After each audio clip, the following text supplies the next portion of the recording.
Assalamualaikum warahmatullahi wabarakatuh. Saya Muhammad Irfan Fahrudin dengan NIM K2522046 akan mempresentasikan tentang UTS pengendalian mutu dengan judul Step for Quality Improvement Project. Konsumsi air minum harian saya.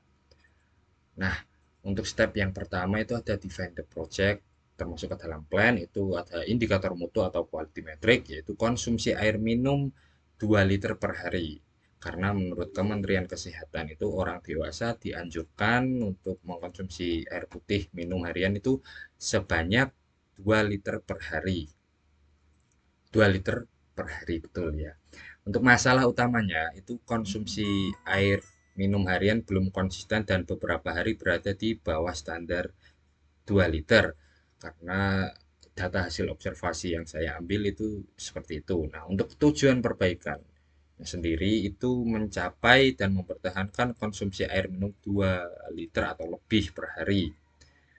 Nah, itu define the project-nya. Terus untuk yang step 2 yaitu ada studi the current situation, termasuk ke dalam plan, yaitu data yang sudah saya observasi selama beberapa hari yaitu tanggal 16 sampai 19 Desember 2025.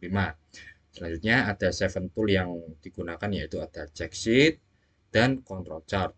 Nah, di check sheet-nya ini sendiri di tanggal 16 Desember itu konsumsinya itu 1,5 liter, di 17 Desember itu 1,8 liter, 18 Desember itu 1,9 liter, 19 Desember itu 2,2 liter. Nah, di sebelah kanan itu ada control chart-nya. Terlihat di tanggal 16, 17, 18, 19 ada peningkatan dari yang awal 1,5 liter menjadi 2,2 liter. Tetapi beberapa hari itu ada yang di bawah rata-rata atau di bawah batas. Nah, garis indikator mutu 2 liter menunjukkan target yang harus dicapai. Terus data tanggal 16 sampai 18 Desember berada di bawah garis mutu yang menandakan belum memenuhi standar. Terus data 19 Desember itu sebesar 2,2 liter sudah melewati indikator mutu yang artinya sudah memenuhi standar bahkan melebihi standar. Nah, seluruh titik tersebut tetap berada dalam batas kendali, batas atas ataupun batas bawah seperti itu. Terus selanjutnya yang step 3 ada analyze cause, yaitu termasuk ke dalam cek QC toolsnya. QC toolnya saya menggunakan cost and effect diagram. Nah, di sini bisa dilihat masalahnya berupa dari bahannya sendiri itu lupa minum, terus materialnya sendiri itu ada botol yang kecil, terus metodenya itu tidak ada jadwal, dan environment itu aktivitas padat sehingga menimbulkan masalah konsumsi yang tidak konsisten sehingga menyebabkan belum memenuhi standar. Selanjutnya ada step 4 ada implement improvement atau do, yaitu solusi perbaikan yang diterapkan. Ada 4. Yang pertama menetapkan jadwal minum 4 kali sehari, baik pagi, siang, sore, malam. Selanjutnya ada nomor 2 menggunakan botol minum berkapasitas 1 liter untuk menentukan jumlah yang akan diminum dan sudah diminum. Itu sangat yang cukup memudahkan. Yang ketiga ada mengaktifkan alarm atau pengingat minum untuk mengingatkan diri kita sendiri ketika sibuk, kita dapat diingatkan melalui alarm untuk tetap minum air.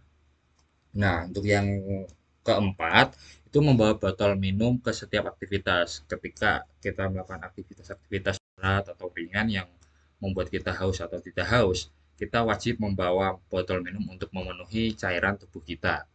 Nah, untuk yang kelima, setelah melakukan perbaikan, itu cek result. Data observasi ini diambil dari tanggal 20 sampai 23 Desember 2025. Seven tool yang digunakan yaitu ada check sheet dan control chart.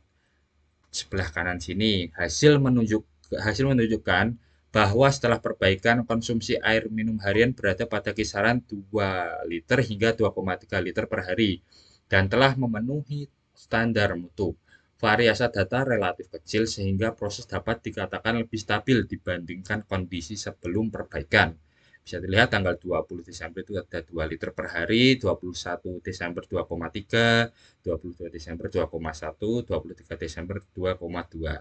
Nah, di sebelah sini ada control chartnya. Ini menunjukkan data yang stabil ya, teman-teman.